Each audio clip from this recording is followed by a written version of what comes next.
স্বাগত বন্ধুরা, স্বাগত জানাই হাওড়া স্টেশন থেকে রেলওয়ে স্টেশন। তো জানো কলকাতা সফর চলছে, আর সেক্ষেত্রে কিছু ব্লগস তোমাদের জন্য রয়ে গেছে। তো দেখতেই পাচ্ছ যে আমরা কিন্তু হাওড়া স্টেশনে চলে এসেছিলাম, আর আমরা যাচ্ছি বারুইপুর আমাদের একটা আত্মীয়ের বাড়িতে, তো দেখা করব বলে। তো ভিতরে ঢুকে দেখলাম হাওড়া স্টেশন যেরকম থাকে ঠিক এরকম প্রচণ্ড ভিড়ে হাঁটাই যাচ্ছে না, এত ভিড়, প্রচণ্ড বিজিতম মানে ব্যস্ততম একটা কিন্তু রেলওয়ে স্টেশন ভারতের। তো সেক্ষেত্রে কিন্তু এখানে আসা মাত্রই দেখলাম যে এখানে কিন্তু খুব সুন্দর করে স্টেশনের পাশেই ঝালমুড়ি কিন্তু খুব সুন্দরভাবে বিক্রি হচ্ছে।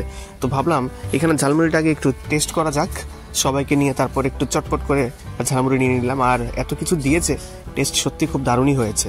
তারপর আমরা ওইখানে যে দেখা যাচ্ছে ওইখানে আমাদের ট্রেনের নাম্বার আসবে, তারপর আমরা বুঝবো যে কত নাম্বার প্ল্যাটফর্মে আসবে। আসলে এতগুলো প্ল্যাটফর্ম, তো কোনটাতে কোন রেল আসবে তাগুলো কিন্তু ওইখানে লেখা উঠে, যেখানে এয়ারপোর্টে আমরা দেখি ফ্লাইটের মধ্যে।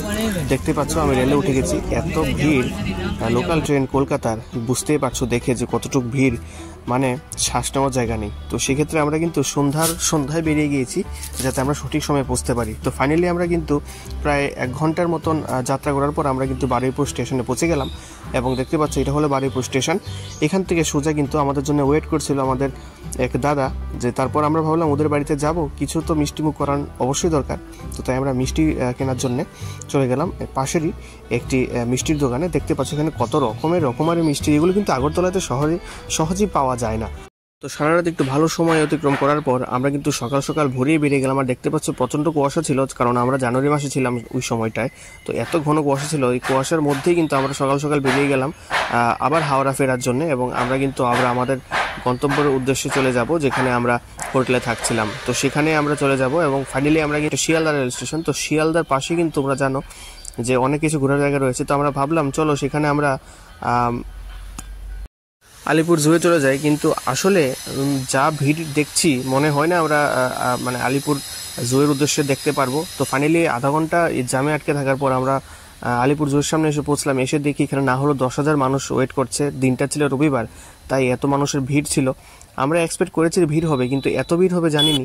তো তাই এসে এখানে দেখার মতো কিছু নেই, ভিতরে ঢুকতে পারিনি।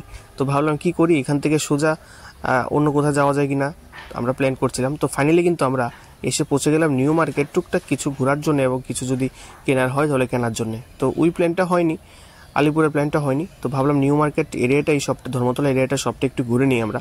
তো সেখানে এসে দেখলাম প্রত্যেকবারের মতো রকমারি জিনিস এখানে ছিল। আর প্রচণ্ড ভিড় ছিল সেদিন, যদিও রবিবার, অনেক দোকানপাট বন্ধ ছিল, কিন্তু বন্ধ ছেড়েও কিন্তু এমন দোকানপাট ছিল যেগুলো ঘুরতে ঘুরতে সারাদিন লেগে যাবে। তো তাই আমরা মোটামুটি ঘুরেছি, এবং ঘোরার পর ফাইনালি কিন্তু আমরা কিছু জিনিস নিয়েছি। নেওয়ার পর এখানে ঘোড়া দেখতে পাচ্ছি, পুলিশরা টহলদারি করছে শহরের মধ্যে। তারপর কিন্তু এখানে টুকটাক শেষ করে কেনাকাটা আমরা কিন্তু আবার আমাদের হোটেলের উদ্দেশ্যে বেরিয়ে পড়লাম।